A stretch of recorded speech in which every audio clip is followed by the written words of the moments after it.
আপনাদের সবাইকে স্বাগত জানাচ্ছি। কাছে এবং দূরে, দেশে এবং দেশের বাইরে এই মুহূর্তে যে যেখান থেকে আমার ভিডিও দেখছেন, আশা করি সবাই আল্লাহর রহমতে সুস্থ আছেন। আমরাও ভালো আছি আলহামদুলিল্লাহ।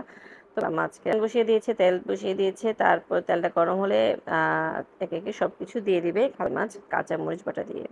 তো বেলে মাছটা যেহেতু একটু নরম মাছ, এটাতে পানির ব্যবহার করা খুব একটা যাবে না। তো এখানে কাঁচামরিচ বাটা দিয়েছে। কাঁচামরিচটাকে তো আমি আগের দিন ব্লেন্ড করে রেখেছিলাম, একদম কিছুই না। কাঁচামরিচটাকে পানিতে বলক আসলে তখন কাঁচামরিচ দিয়ে তারপরে হচ্ছে একটা দুটো বলক দিয়ে নামিয়ে নিবে, ব্যাস শেষ।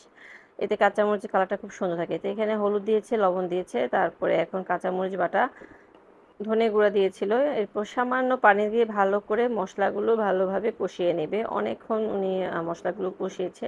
তো আমি যেহেতু ভিডিওটা ফাস্ট করে দিয়েছি, আর না হলে অনেক বড় একটা ভিডিও। এরপরে দিয়ে দিচ্ছে টমেটো। টমেটো কিন্তু বেশ খানিক ব্যবহার করবে, দুটো টমেটো ব্যবহার করবে।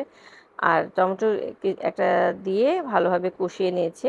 তো একটা টমেটো দিয়ে দিচ্ছে, ভালোভাবে আরও কিছু পানি দিয়ে মশলাটাকে একদম ভালোভাবে কষিয়ে নিয়ে যাতে কাঁচা গন্ধ একদম না থাকে।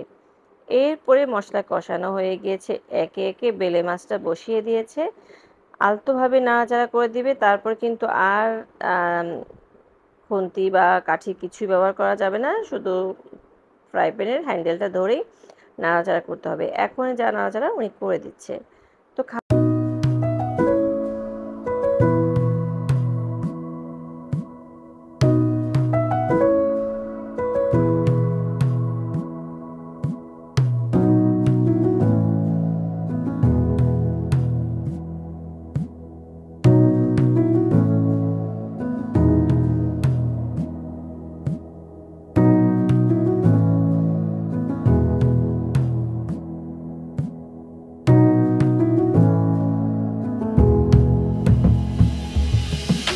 দিয়ে দিবে ধনেপাতা দিয়ে, বাস এটাকে নামিয়ে নেবে। তো আমি যেহেতু ভিডিওটা ফাস্ট করে দিয়েছি, তাই এখানে আর কোনো প্রকারের পানি ব্যবহার করা হবে না।